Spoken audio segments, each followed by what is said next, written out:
good morning, evening, or afternoon, depending on whenever you hear this. I am J-Ro, the Unsummoned Skull, your consummate host. This is the Quote of Arms podcast, where we talk about people's favorite tribes, what they mean to them, how they work, and why people should play them. So my guest today is... Hi guys, I'm Jake, or if you followed me on Twitter, a unbanned significant otter. And today I guess we're talking about elves, huh?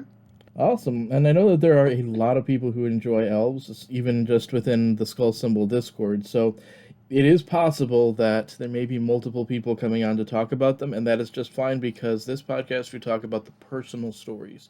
What does that tribe mean to you? So what it means to you will be different from what it means to somebody else. Oh, of course. And that's the beauty of elves, because they're in almost every plane anyways, so like everybody has a different connection to elves. Yeah. Like, the elves that are in Naya are different from the elves that are in Lorwyn, are different from the elves in Kaldheim. Oh, are different from the elves in Kaladesh. True, man. Like, it's crazy, the differences. Yeah, so that's a cool thing, that they have all these different identities. Of course, you can find them everywhere, from just mono grain all the way to Naya. But, yeah, each of them, what's cool is that they all pull from different types of mythology and different influences, and then they work. And those cards can work together. And you have a format like Modern, where you have elves from all these different planes. You have Dominaria as well, which was the original plane of Magic. So you have some cards like, granted in Commander Eladamri isn't legal, but you have all kinds of elves from all different planes. And when you put a deck together, it's supposed to be kind of like a collage, or like a memory book of all the different planes you've been to. So if you enjoy elves, you start collecting them from the different planes, and then what you wind up with is kind of like a deck that's a scrapbook of your favorite tribe.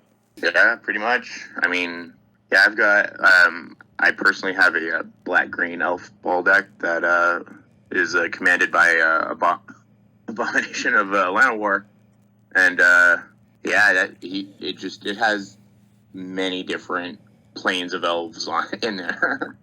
And if anybody asks what Abomination of Llanowar is, it's literally a ball of elves. Oh yeah, it's all about elves and elf spells. Mm-hmm. So, and I love the fact that, okay, cool, wipe the board of all my elves. It's just going to keep my commander strong. Mm-hmm. As power and toughness are equal to number of elves I control plus elf cards in my graveyard. So all of my tribal elf sorceries, my tribal elf enchantments, they count as elf spells. And the mana cost is? Initial casting would be 1 black-green. So a fairly fast commander. I mean, it's not uncommon for me to have him out turn 2. Yeah, the rate on just having him out is a 1/1. The rate on him is aggressively costed. Yeah, that's an important term for people who are learning the game, is that aggressively costed, usually, it doesn't just mean that your power is higher than the toughness. It means that the power is usually going to be higher than the mana value, or than what you paid for, basically. Yeah. So a 2-mana 3/1 is aggressively costed. A 2-mana 2/2 is semi-aggressively costed. A 1/3 is defensively costed. It's kind of how I would teach that to new players. So I actually agree. I think that depending on because it also depends, because like I also have like a Skullbriar deck where he gets +1/+1 counters and keeps those counters depending if he goes to the grave, is exiled, or the command zone, you know. So after 2 mana, after like turn 3 or 4, it's a 4/4, 5/5. So that's fairly aggressive. Well, it starts off somewhat defensively costed, and then you make it into something that is aggressive, as opposed to something that was printed to be aggressive. Like Rutha, I believe, is a 1/4 or something like that. She was not printed to attack. That doesn't mean she can't attack. No. That doesn't mean you can't build a deck that definitely printed to block. Yep. I'll block and do silly shenanigans, and I love that deck. But this is not about Rutho. This is about Abomination and elves. Well, it's just honestly elves in general. I mean, the first elf I really even cared about was Heedless one. Power and toughness are equal to a number of elves in play. And oh God, I forget the name of the elf, but there was this one elf that made all force in play 1/1 elves. Mm-hmm. And so it wasn't uncommon to have a Heedless one out there with that was 30/30 or 40/40. Give it forced walk, and most of the people I was playing against had green in their decks, so it was just even if it doesn't have forest walk, it lethal. has one more ability that's pretty nasty. Oh yeah, I love it. I hate it because it's led to my death multiple times, but at the same time, it has also led to my winning multiple times. So it's love-hate. Heedless one has trample too. Trample? Yeah. Oh yeah, that was right. Even if it doesn't have forest walk, it's still bashing. Oh yeah, it's still bashing. I mean, when it's when it's more than your total life in power and toughness and has trample, good luck living. Well, yeah, because if it didn't have trample, you could chump block it. I think there's Jagged Leaf Archers for days. Yeah, Jagged Leaf Archers, I think, is the one that has reach, and is also star equal to the power or equal to the total number of elves you control. I think it's Jagged Leaf Archers, and that one. Yeah, Jagged Leaf. Yeah, no, it's it has. Because it's in my elf ball. It has star, which is its number equal to the number of elves you control, but you could tap it and deal damage equal to its power to target creature with flying. Okay. So yeah, unlike Heedless one, it doesn't have the trample, so it's and still if we're gonna get into aggressively costed, it's still aggressively costed because it's a beat stick, but yeah. It's not necessarily getting through as easily as Heedless one, which is one of the reasons why Heedless one's so good. Yeah, oh yeah, and it forever and always will be my number one elf. Mm-hmm. But so but the one thing that Abomination does have that I think does give it the slight edge though is Vigilance and Menace. So not only can I attack with it, I can still block with it too. Yeah, and it requires 2 blockers in order to stop it. So that helps clear out some possible problematic creatures on the other side, depending on if they want to take 12 commander damage from me or chunk block it with 2 creatures, and they only have 2 creatures that are both just stupid shenanigans shit. Yeah, and that allows so it allows you to play both offense and defense, not only with the creature itself, but it because it's getting bigger for each elf you have. It allows you to do other things with your elves rather than attack with them. So some tribes, I talked about my dog tribal deck first. The dog tribal, it's an all-out attack deck. So I try to give things haste and attack in faster. Or I try to give things haste, attack in fast, and attack together. The elves are different. Because what do elves do? Oh, they like to either pump out mana or give each other pumps to make each other bigger. The elves make more elves, usually, right? Yeah, that's true. Oh, that's true. I do have quite a number of elf token creation in that deck. Ren's Packmaster. There's the Lord that Wolverine Riders, which is at the beginning of everybody's upkeep. You get an elf. Oh yeah, that's a new one that's gotten nasty. Whatchamacallit? There's a Lysana, or whatnot, where every time you cast an elf spell, you get a 1/1 elf. Lysana Huntsmaster. Yeah. What else? Oh, and then you've got all of your nice little elf creating planeswalkers like Tyvar Kell and Fraley's. Then you've got your beautiful elf token sorceries like Elvish Promenade, Elven Ambush, things like that. Hunting Triad, which is a nice one because you can either create 3 elves or put 3 1/1 counters on an elf. Great stuff. I cast Hunting Triad on my son 3 times in the same turn the other day because I cast it, brought it back, cast it again, brought it back to my hand, and then cast it again. And I put 9 elves out there. Always great to be able to put things back in your hand, eh? Oh, yeah. Treasured find. that card has saved my bacon so many times in that deck, just because somebody has knocked out a key piece, and I'm like, yeah, I don't like that. I'm gonna go bring that back to my hand. I was also kidding because the unsummons, but so speaking of unsummons sort of obliquely, what do elves do if something's shutting them off from attacking? Either they can't attack profitably or something says they can't attack. Oh, man. I mean, they can do a lot of things. They can still, like, create mana so you can do other things to help you get to where you need to go. Shoot. A personal favorite of mine is a Reclamation Sage. If somebody's got an enchantment or an artifact out there that is causing me problems and I just happen to top deck it, thank you. I'll get rid of that so I can get back to my shenanigans. How could you chip in damage if you're not able to attack? Oh man, if I'm not able to attack, how can elves get through damage? We were talking about this before we started a little bit. Oh man. So it's just there's a lot of tap to drain. Whatchamacallit, with the Lathril, the new commander from the Elf Precon, tap it and 10 untapped elves you control, drain your opponents for 10, you gain 10. Oh man, if you I used this as a win con as well against my son a couple months right after I got it and put it in my deck. Because I had Seaboard Muse out on my board. He had 18 life left. I tapped down for the 10. At his upkeep, I untapped all my stuff and then tapped down for the 10 again and killed him. He was so mad at me.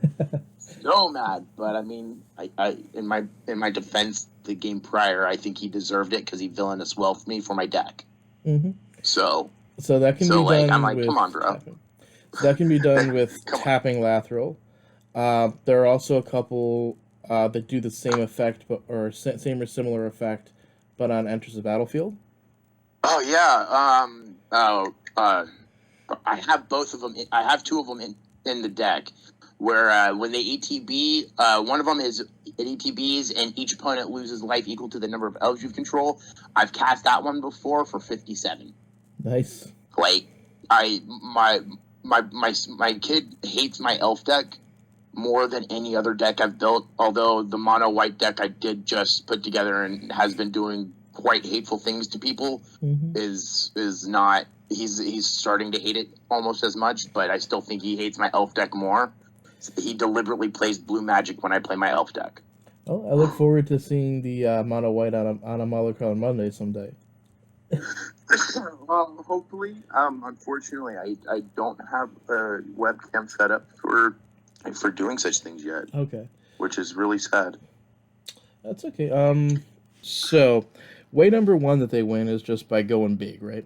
Oh yeah, going big, going wide. I want to have 100 elves on the table. That way I can definitely take out at least one, maybe two people. And then way number two is that they can also go pretty tall as well as wide. In fact, they can go tall while they're going wide. Oh yeah, instead of going wide, you can go pretty tall, which also can be huge things for you. Because I have 34 elf creature cards out of the 38 in that deck.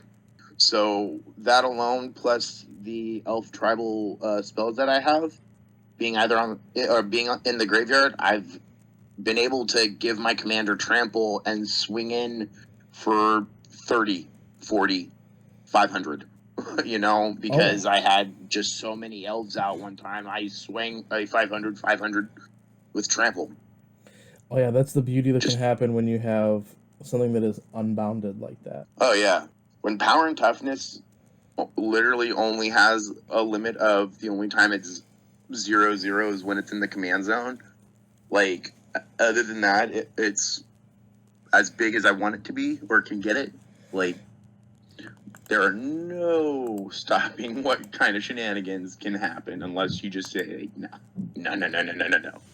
That's why I love and hate blue magic at the same time. I hate it because I hate playing against it. Expels, asterisks in the power toughness box, and colons are some of my favorite things to see on a magic card. Oh yeah. That's why my son's blue deck is a Zigzara X-Spell Tribal. Like, I hate the number of Hydras that kid can create simply because he can. Just got to be careful with... Or the number of times he's exsanguinated me. Just got to be careful explaining it to people, because I know when I see Zexara, I assume Pemenzora is in there. Or Freed from the Real. Pemenzora or Freed from the Real. Yeah, no, Freed from the Real. That's the one that I hate the most, is Freed from the Real.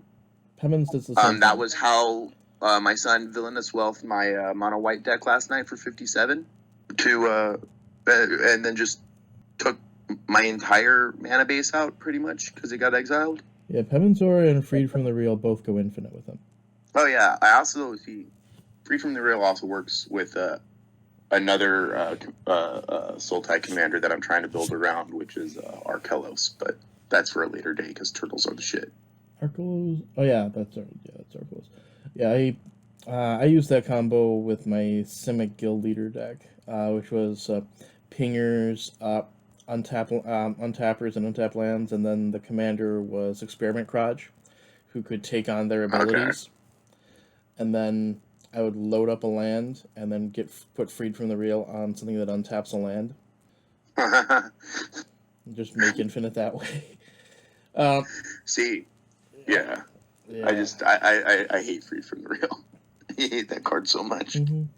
It's caused so much death to me. Yeah, so that's why I eventually turned it into pingers from going all in on the infinite combo, so that I could just go, you know what? I'm not going to go infinite, I'm just going to ping you like 10 to 15 times. That's fair, right?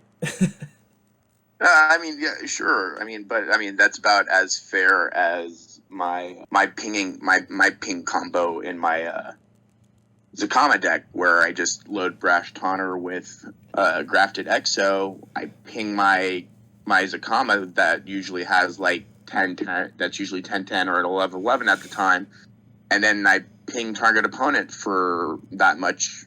Oh, you fight. Okay. Infect. So, like, there you go. Enjoy the 10 poison counters just for my pinging of my commander.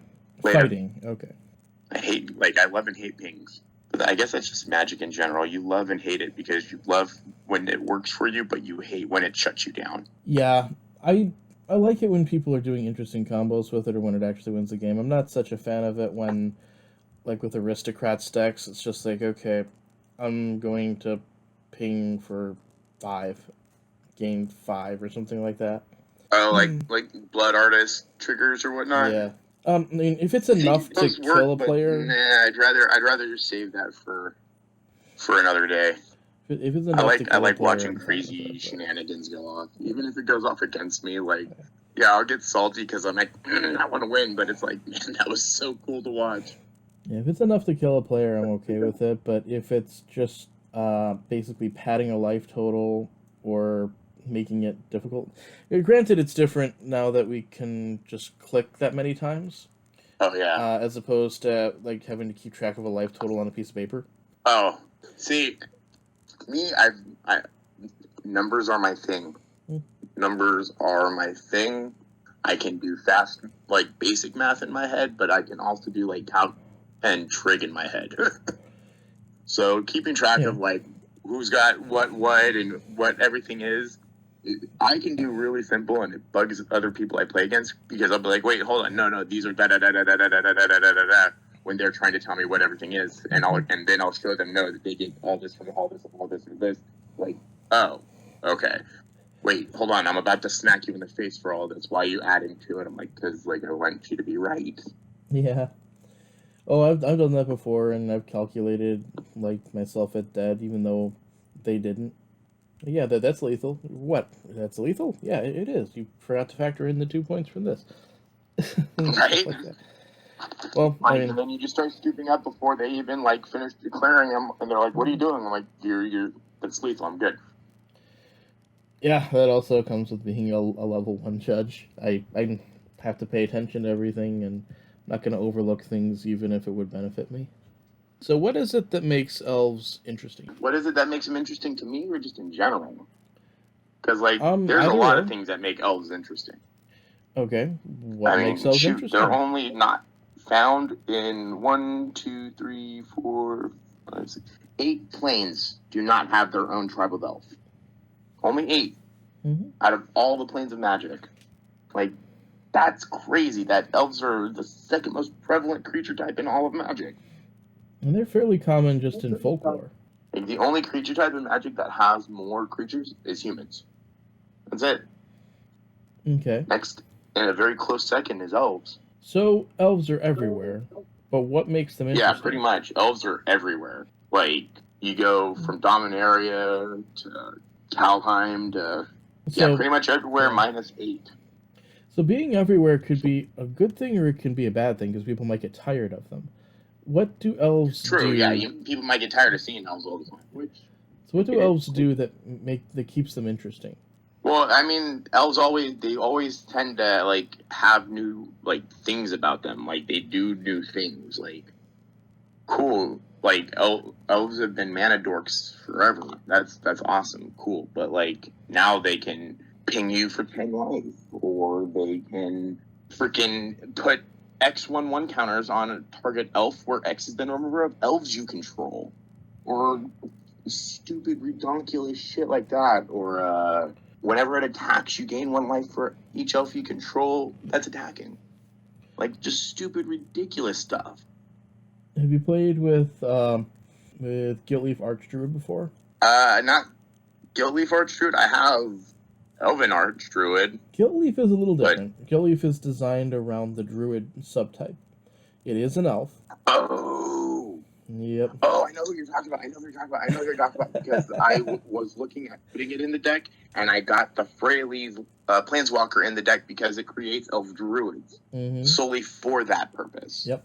I know who you're talking about now. My elf deck that I have is 5-color Morophon druids. Ooh. And one of the ways that it wins is tap 8 druids, take all the lands. That's nasty. Yeah. That's almost like right up there with like MLD, man.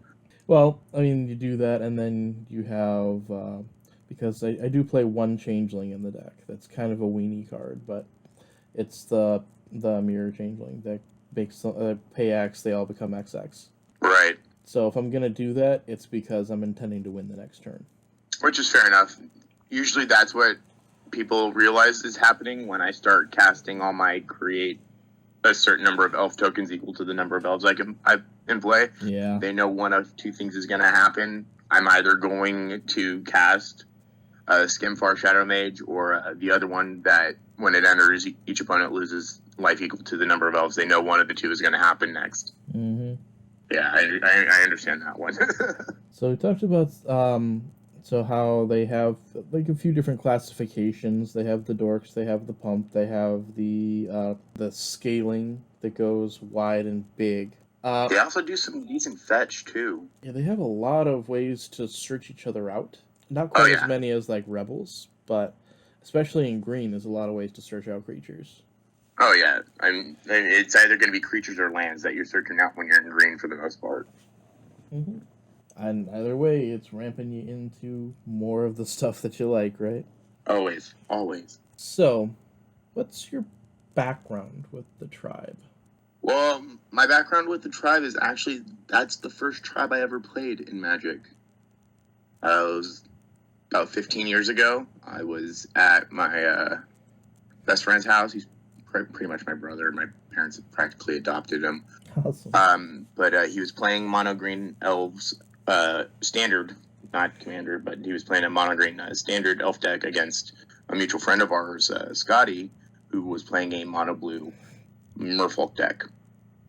Now, elves wasn't the reason I started playing, but it was a card in that deck that I started playing because Scotty had just tutored up essentially his win condition, and it was a tutor that you had to reveal, but he was out of mana, so he had to wait until his next turn, thinking that Sean, my brother, wasn't going to be able to do anything. Well, Sean cast Thought Prison on his next turn, exiling Scotty's win condition. And for those of you who are unfamiliar, Thought Prison is a artifact for 5. When it enters the battlefield, you imprint target opponent reveals their hand, and you exile a card from that hand, and then whenever a player casts a spell that has the same mana cost or color, they lose 2 life. Oh, I love that card so much in my Simic Oh, deck. it is my personal favorite card. It was the best 85 cents I ever paid on to TCG player.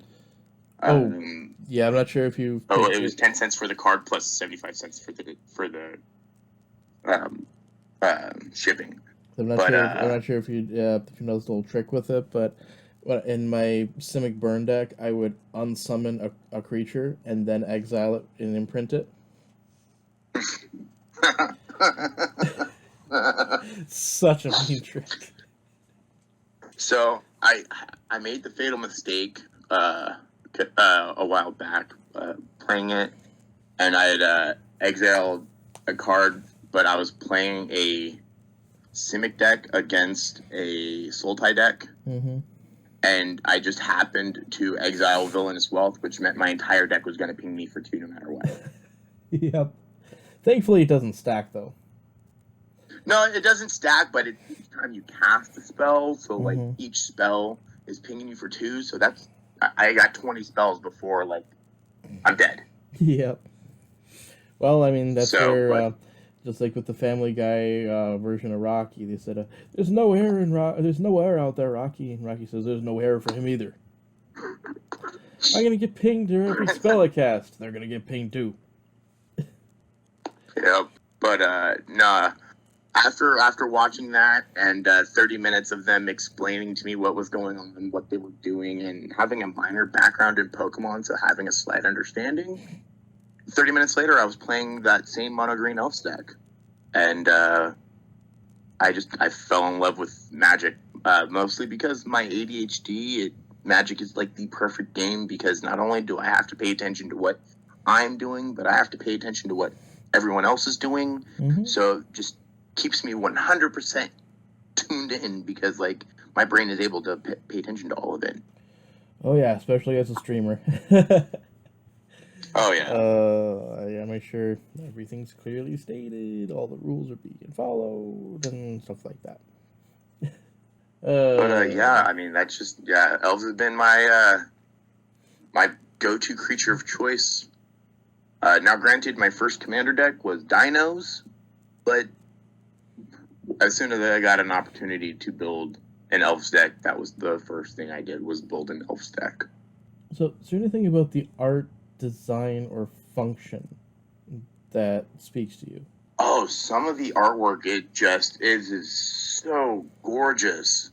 It is just so gorgeous, and it just like there are some of the cards that I've just sat there and looked at and just been like, man, they like really put the detail into what they were trying to draw and paint. Like it is really well done and really like it's just perfect in my opinion. It just the artwork is just perfect for a lot of elf cards. Are there any particular examples you can think of? Harold King of Scunfar. His artwork, I think, is like super, super pretty. It is the base just, or the variant? He's just standing there, and it's like, yes, you know who I am. You know not to mess with me. Like it just. Is it the base or the variant? Both I think are pretty, but the variant is my personal favorite. Okay, so we're talking about the one with the archival framing, the different card frame. More of them? Yeah. I gotta do more digging, man, because I want to collect some more of them. Yeah, there's the Nordic frame. For I believe every legend that was in Kaldheim. The showcase frame. No, okay, so like I don't have the showcase art for him. Okay. That one I would love to get.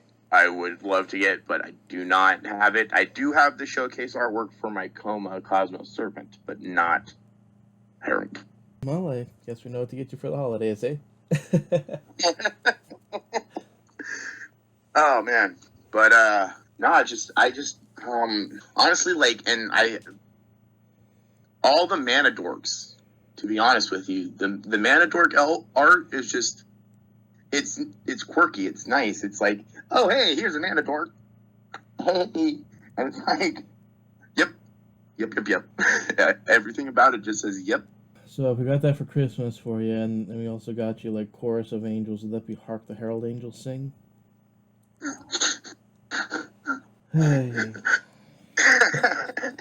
And I'm Jewish. Anyways. And the funniness is there. Yep. Oy. Alright, so do you enjoy elves outside of magic? Actually, I do sometimes. My mom was a huge Lord of the Rings fan and Tolkien fan as a kid. So, like, I had already read The Hobbit and all 3 books before the movies came out. Mm-hmm. So, that was a huge part of my childhood, was elves, So when you look at the elves that are in magic, how do they compare to the ones that you see on film or in the book, or that you read about in the books? Honestly, I'm not going to lie. It's, from what I see on magic cards and what I've read or whatnot, I honestly, I would not put it, it would not put it past me if the elves from the books might have inspired the elves that we find in magic, honestly. Yeah, I would think especially with some of the traditional fantasy settings like Dominaria. Oh, yeah. Oh, most definitely. I mean, or the fact that most of the time when you're reading about elves in literature or whatnot, they just happen to also be great archers. And what do you see a lot of in elf card artwork? Elves with bows. So how do those preconceptions about what elves are affect how you see new elves in new planes? To be honest, I get excited because I like finding minor differences that make each individual elf from each plane different, but also the subtle likenesses that make each elf the same. It's like I think it's like a nice balance between, all right, we are unique and individual in our own way, but we are elf. It's almost like there's something that unites them, even though they're from different places. Exactly. Okay, so like, I'm not gonna lie, like, for my own like personal beliefs outside of magic and all that stuff, I look at elves as like the perfect example of what us as humanity should be when it comes to each other. Mm-hmm. We're all different and unique in our own way, but we're all still human, and we are all still people. Mm-hmm. Well, that's one of the main reasons why I gave this the title Quote of Arms, because we may enjoy slightly different things, but we are all united under that banner, and we make each other stronger no matter where we're from. Exactly. It doesn't matter that you're sitting up in Michigan and I'm down in California. We're still here talking about cards. Mm-hmm. Cardboard rectangles, man. Yeah, because we're stronger together. Hell yeah. Yep, that's I don't know, I guess more people should be more willing to accept that. Mm-hmm. Than there are, but hey, you know what? That's what fighting the good fight's for, right? Yep. Yeah, and you can't necessarily make other people be awesome, but you can be awesome and show them how awesome being awesome is, and see if that's something that they want. Exactly. And that's about as many times as I've said awesome in one sentence. Anyways. I don't feel bad for you, man, because I probably use the phrase awesome 11 billion times a day. Mm-hmm. Well, I mean, it's never bad to be in awe. Exactly. Now, I mean, sometimes it can be, because if you're just in awe of how terrible something is, like, ugh. Well, that means that you're thinking about how something like that could exist and how interesting and special a moment like that is. True. So I'm Jewish, and there's something that we say whenever we come to a new moment, but it doesn't have to be a good moment. It's just thank you for letting me live to see this moment. We say that whenever something major happens. It doesn't have to be a good thing necessarily, although it usually is. I guess it's just a part of like growing up and being and in life making you who you are, finding silver linings and things. Yeah, you can also be in awe of just how hard something hits you, and say, "Wow, that must really have been important to me. I'm surprised that something could affect me this much." After when my grandpa's died, it took a couple months, and then came back home to coach a football game because I was coaching football while I was still in college in the middle of the state. I was still coming back and forth. It's about a 4-hour drive every weekend. But I coached a football game, and I was on my way back up to go to back to my college, and I had to pull off the road and just break down. And I don't know what caused it. I don't even know what I was thinking at the time. But I can be in awe of a moment like that, even though it was terrible. Me sobbing on the side of the road in my car, coming to the realization that my grandpa was gone and I'd never see him again. That one kind of hits. My grandpa passed about 8 months ago, and I totally understand. I had a very similar moment shortly after, where I wasn't driving, but I was just sitting. I was bored. I wasn't doing anything, and then it kind of just dawned on me: I'll never be able to hear the old man laugh about something stupid again, you know. And I broke down, and yeah, I mean, it was crazy how much, like, I didn't realize how much it affected me at first, because I tried my best to, like, not, so that I could try to function, and then finally it just happened, and then, yeah, I totally get it.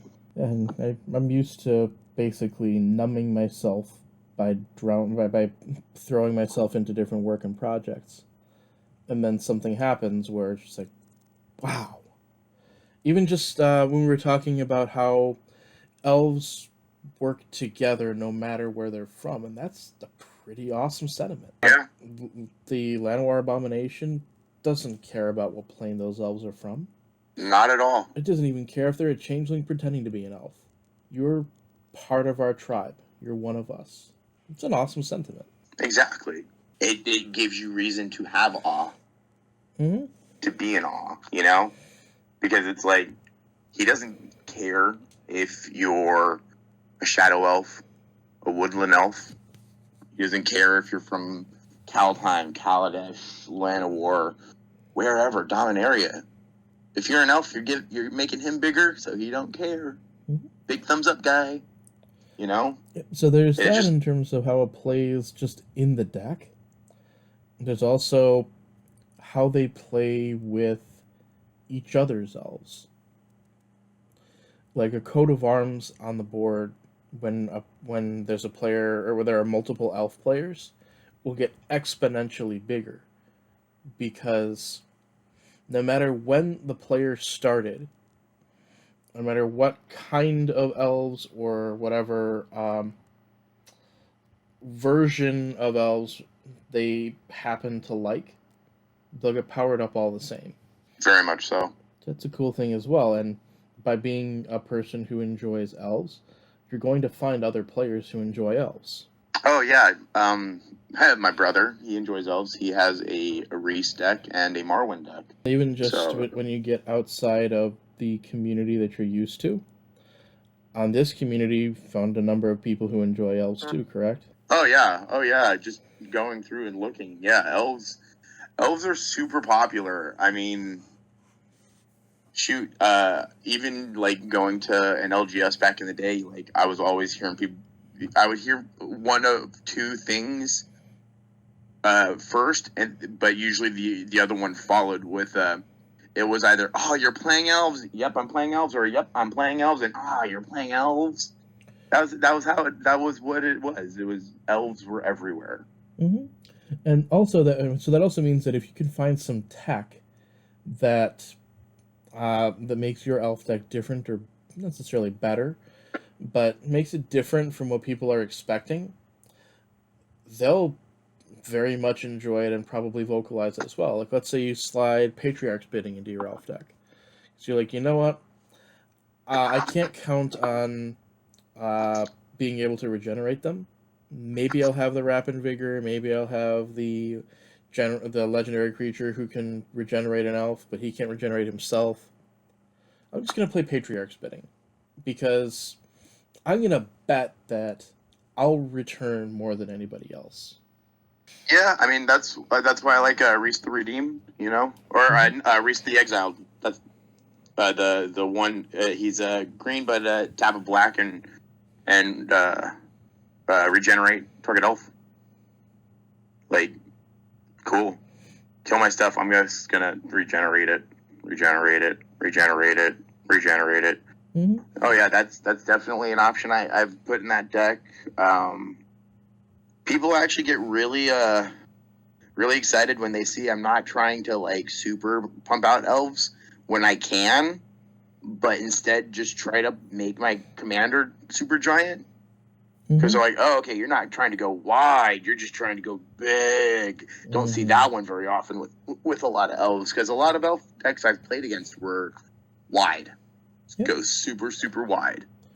Yeah. But every now and then you stumble across that one that's like, oh, you're about getting big. Okay, let's have some fun, you know?